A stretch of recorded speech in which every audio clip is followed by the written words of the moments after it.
Assalamualaikum warahmatullahi wabarakatuh. Halo guys, kembali bersama saya Anwar Ibrahim. Di video kali ini saya akan membahas tentang dampak tarif impor Amerika Serikat tahun 2025 pada pertanian Indonesia.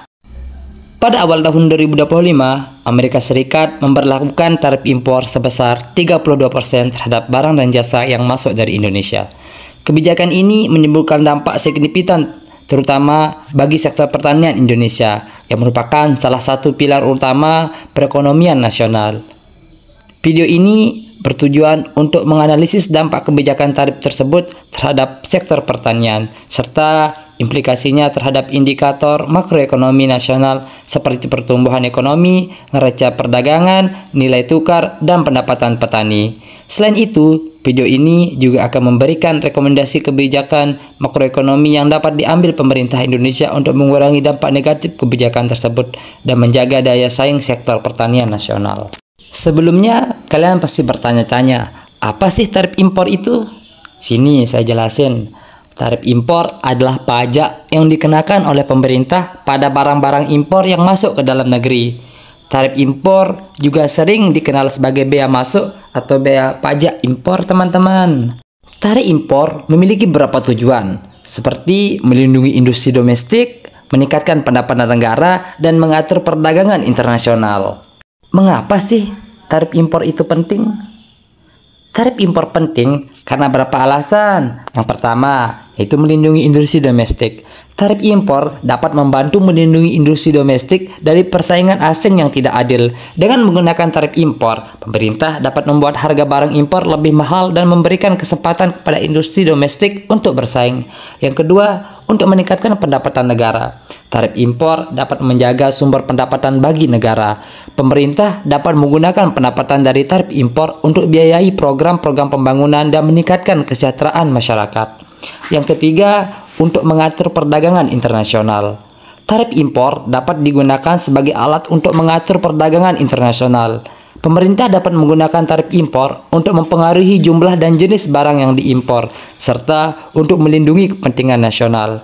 Yang keempat, untuk meningkatkan kemandirian ekonomi. Tarif impor dapat membantu meningkatkan kemandirian ekonomi suatu negara. Dengan mengurangi ketergantungan pada impor, negara dapat meningkatkan produksinya sendiri dan mengurangi kerentanannya terhadap fluktuasi pasar internasional. Yang kelima, ada melindungi pekerjaan dan buruh. Tarif impor dapat membantu melindungi pekerjaan dan buruh domestik dari persaing asing yang tidak adil. Dengan menggunakan tarif impor, pemerintah dapat membuat harga barang impor lebih mahal dan memberikan kesempatan kepada pekerja dan buruh domestik untuk bersaing.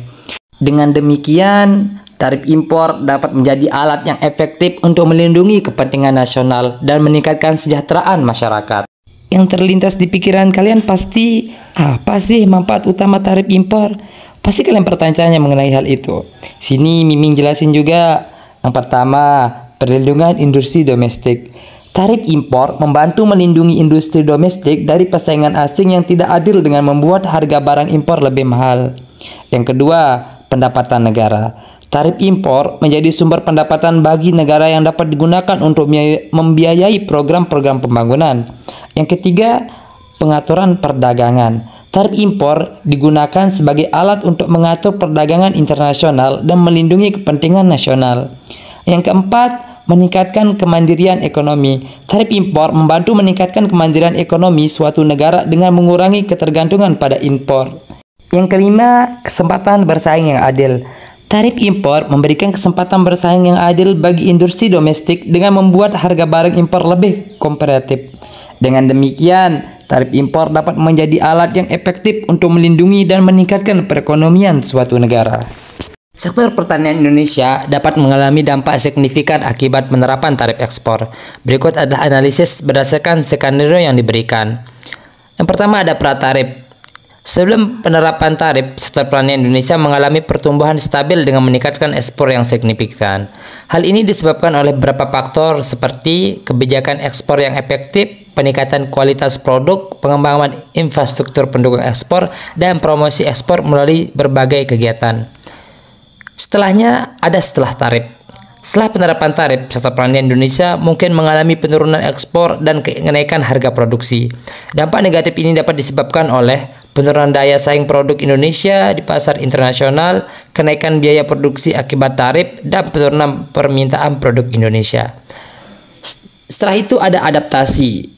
Untuk mengatasi dampak negatif tarif sektor pertanian Indonesia perlu melakukan adaptasi dengan yang pertama ada diversifikasi produk. Dan yang kedua ada peningkatan efisiensi.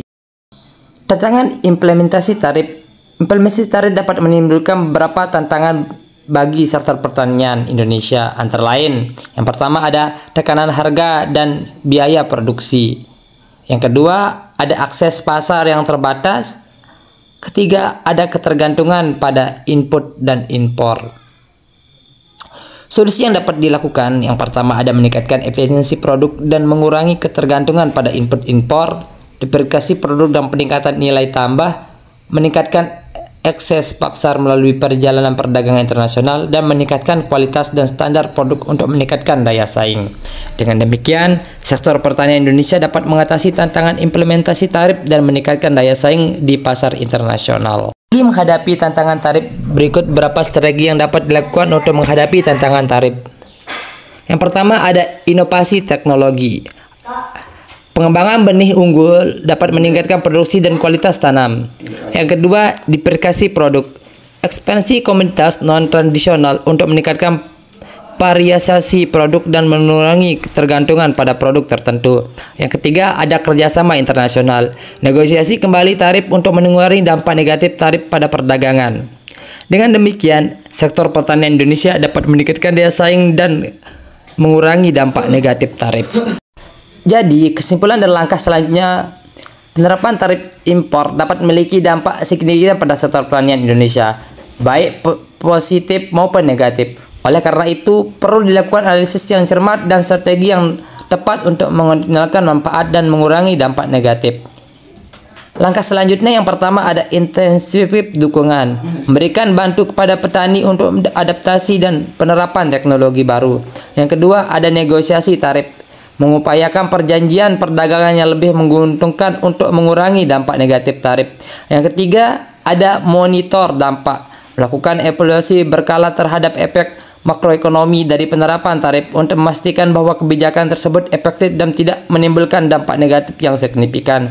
Dengan demikian, sektor pertanian Indonesia dapat meningkatkan daya saing dan mengurangi dampak negatif tarif. Bila teman-temanku, kalian bisa like, comment, and subscribe video ini sebanyak-banyaknya agar kalian bisa mendapatkan informasi yang lebih menarik terupdate tahun 2025 ini. Like itu gratis, komen itu gratis, subscribe itu gratis. Jangan lupa ya, sebanyak-banyaknya.